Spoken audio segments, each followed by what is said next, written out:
My brother Ross died a week ago in a freak accident involving a slow loris. Turns out they're related to monkeys. And poisonous. Who knew? I never knew Ross was into slow lorises anyway. The doctor said there was a rash of slow loris attacks recently, which is strange because they're kind of like sloths otherwise. Anyway, Ross died and the whole family gathered for the funeral. Everyone was sad, like you're supposed to be. Ross was never the family favorite, always a bit weird, but whatever, family is family, and he was young. His casket was open. The funeral home did a really good job of cleaning Ross up. Can't believe he's really gone. Are slow lorises even native to Boston? So yeah, everyone was kinda in shock, but things picked up for the eulogy though. I remember it clearly. Ross, he was a sad sack in time. Life was all the pressure of reform and the purse. Think for a moment about the victuals he led and powerful tacky skin he scored. Was this a man of rage, of ricken by the aliquote?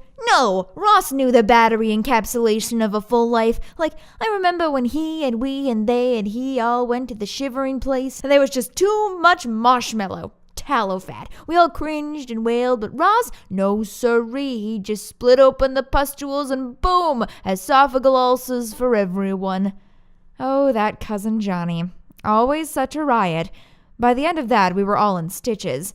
After a speech like that, I could barely keep a straight face as I walked up to the casket, took the knife, slashed my wrist, and bled for Ross. When I was done, I passed the knife on to Aunt Bridget and looked back at Ross one last time.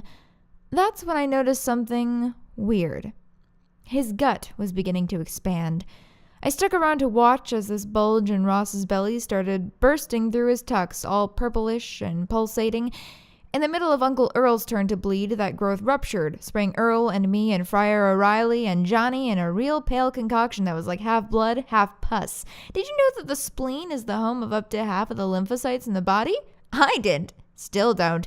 Not sure why I said that. Anyway, Ross's spleen ruptured and sprayed us all. A couple of tentacles emerged from Ross's spleen and started grabbing at the metal hinges on the casket and the knife, steel, iron. The tentacles were grabbing anything made of iron and started turning them into tin cans. Ross, from the casket, still dead, apparently said, "Always recycle your iron!" Johnny just stared at Ross. He was not expecting this. I mean, who could? We were wondering how we were going to finish bleeding for Ross without the knife when the rest of us started developing pains in our left side. Soon everyone's spleen was rupturing and spraying blood. Well, that solved the knife problem, even if this was really freaking us out. Everyone except Johnny, who was just standing there, desperately trying to restore order in the whole bloody mess everything had become. He just started prematurely regurgitating his blood and wood pulp into the casket before Livy and Amelia were able to add their blood to the coffin. Ross's spleen tentacles just started slurping up Johnny's slurry like it was a shake or something.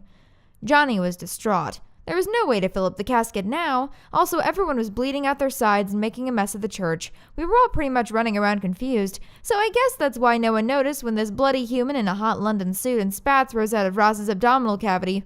Stepping out of the corpse, the party crasher wiped the blood from his face and dude, it was that guy from all the shows. That guy. We just had a TV star crash Ross's funeral. He called out, "Smile and laugh." He reached over to the tabernacle and opened it up to reveal a hidden camera. Then he went out to Aunt Maureen, stuck a finger up her nose, and pulled out another camera. Oh my God, we were on a prank show all this time. That's what was going on. We all started laughing. This was way over the top, and Ross would have wanted it this way. Well, Cousin Johnny wasn't laughing. He was just perplexed. He always did have a weird sense of humor, Johnny. He just emitted a loud chittering and left the stage/church.